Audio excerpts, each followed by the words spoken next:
Estamos de vuelta, amigos televidentes, ya en los estudios de la ciudad de Guayaquil. Se encuentra con nosotros el doctor Patricio Vaca, presidente del Tribunal Contencioso Electoral. Recordemos que el sistema electoral está dividido por el Consejo Nacional Electoral y el Tribunal Contencioso Electoral. El Tribunal Contencioso Electoral es aquel que administra la justicia electoral. En ese sentido, voy donde Patricio Vaca, lo saludo, le doy la bienvenida. ¿Cuál va a ser el rol, entonces, del administrador de justicia electoral en este proceso que concluiría el 2 de abril, el próximo día domingo, con las elecciones de presidente y vicepresidente de la República? Patricio Vaca, muy buenos días, bienvenido. Buenos días, Carlos, a todas las personas que nos escuchan a través de este medio de comunicación.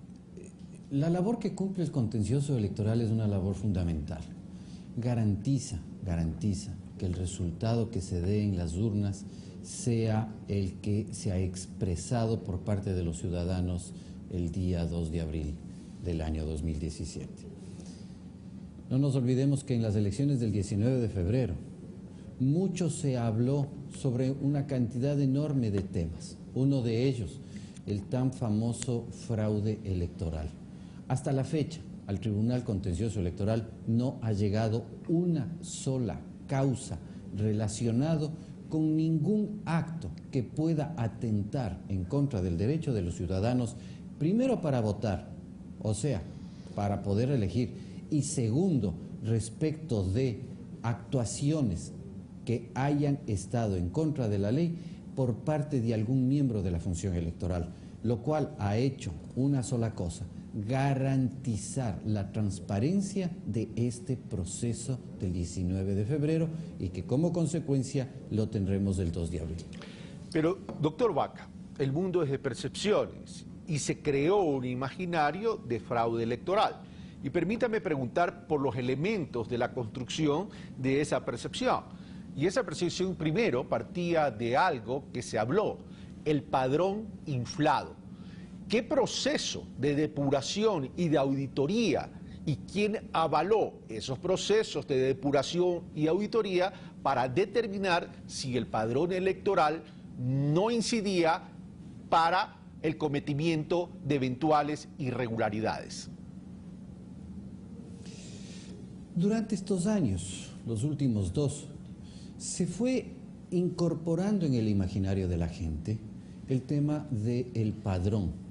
Primero, que estaba inflado, y segundo, de que habían votado muertos en los procesos electorales. Al Tribunal Contencioso Electoral, mi estimado Carlos y ciudadanía que me escucha, llegó una sola denuncia sobre ese tema, que además fue presentada por una persona que estaba postulando para ser asambleísta por uno de los distritos de la provincia de Pichincha. Primer elemento, la denuncia fue aceptada a trámite, se convocó a audiencia oral de prueba y juzgamiento por parte del juez sustanciador, y el día que podía demostrar el denunciante de que se había producido una alteración en el padrón o de que habían votado personas que habían fallecido, llegó con copias simples al proceso. A nosotros, como jueces, como seres humanos, como abogados que somos, conocemos perfectamente, mi estimado Carlos y ciudadanía, que una copia simple no hace fe en ningún proceso judicial.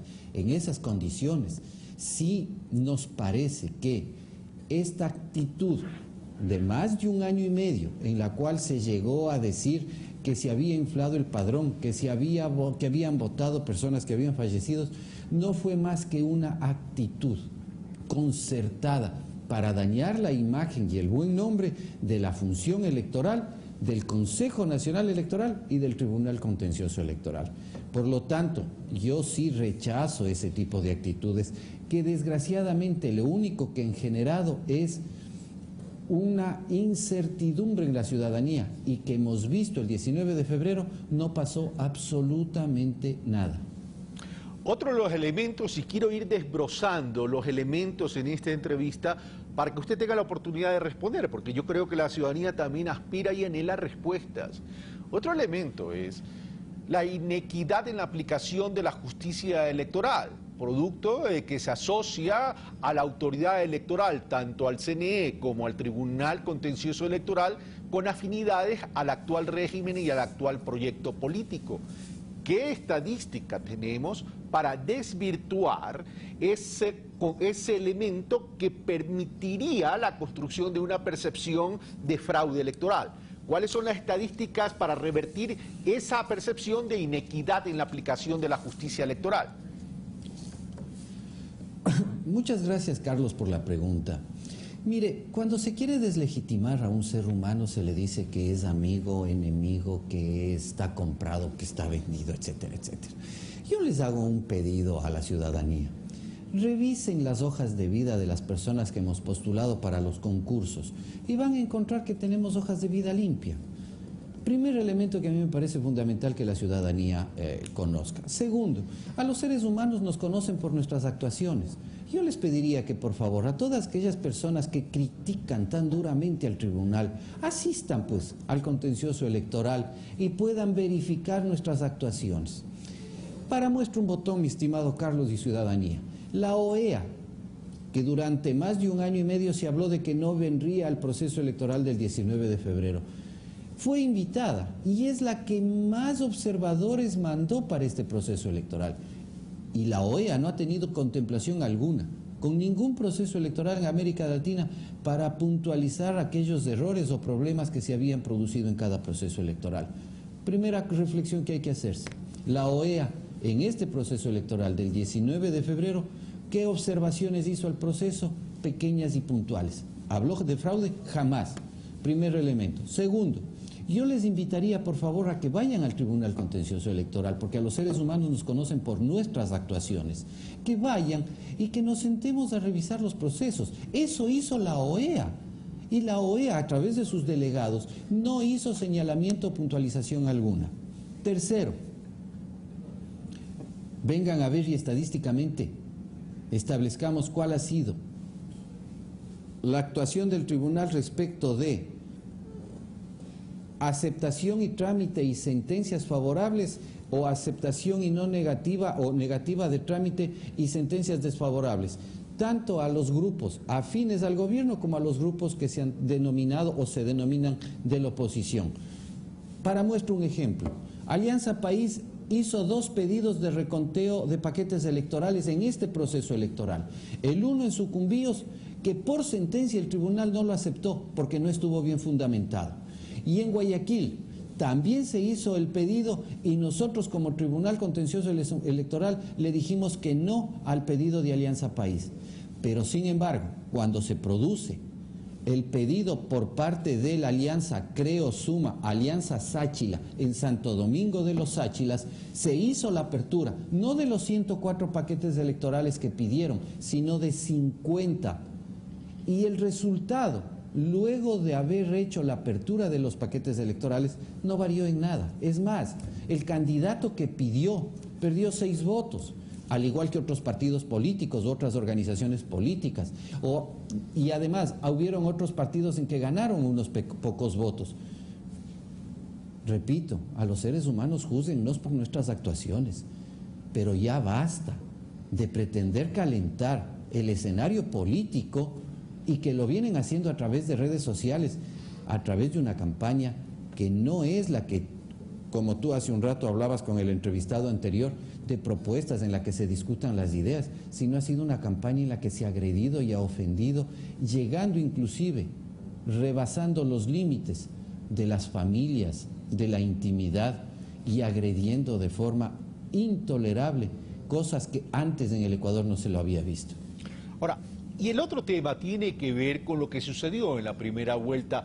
Se especuló mucho en la cantidad de días que se demoró en dar los resultados oficiales en términos de la primera vuelta electoral, porque se hablaba o se habló de un 5% de inconsistencia en términos de juntas receptoras de voto. ¿Cuál es el procedimiento? Primero, de acuerdo a la ley, ¿en qué tiempo se está obligado a dar los resultados oficiales? ¿Qué pasa si se presentan este tipo de inconsistencias en las actas? Sigue un procedimiento. ¿Cuál es ese procedimiento? ¿En cuáles son las instancias para seguir ese procedimiento hasta llegar al Tribunal Contencioso Electoral? ¿Y en qué tiempo se debe dar los resultados? Aquí hay que hacer una puntualización a la ciudadanía. Cuidado, si es que el resultado del domingo 2 es estrecho, vayamos nosotros, por apurarnos en entrega de resultados, a cometer una equivocación.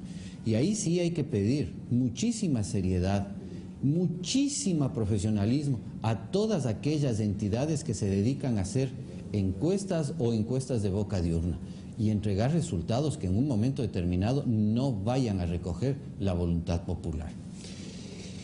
Los electores emiten el pronunciamiento a través de una papeleta de votación que es depositada en un paquete electoral en una urna. Los ciudadanos son los que cuentan los votos a través de la Junta Receptora del Voto. Y ellos lo que hacen es emitir un acta. Esa acta que se incorpora al sistema del Consejo Nacional Electoral y que se entrega a las organizaciones políticas son contrastadas por las organizaciones políticas a través del sistema. Y en ese momento que hubiera alguna inconsistencia, tanto numérica como que no existieran las firmas de quienes son los miembros de las juntas receptoras del voto, en ese momento se rezagan esas actas y tenemos que esperar que a las 9 de la noche la Junta Provincial se reúna y empiece a destrabar aquellas actas que tienen inconsistencias. Si ese hecho persiste, la Junta tiene la obligación de abrir los paquetes electorales y contar. En el evento de que no se aceptara ese pedido por parte de la Junta, pueden acudir al contencioso electoral, pero es obligatorio pasar por ese procedimiento para que pueda llegar al contencioso electoral. Por lo tanto, aquí le informo a la ciudadanía, no es cuestión de que un candidato grite a los cuatro vientos, quiero que me abran los paquetes electorales. Tiene que darse necesaria y obligatoriamente un trámite previo. Por eso, me acojo al dicho de los abuelitos, mi estimado Carlos, no por madrugar amanece más temprano.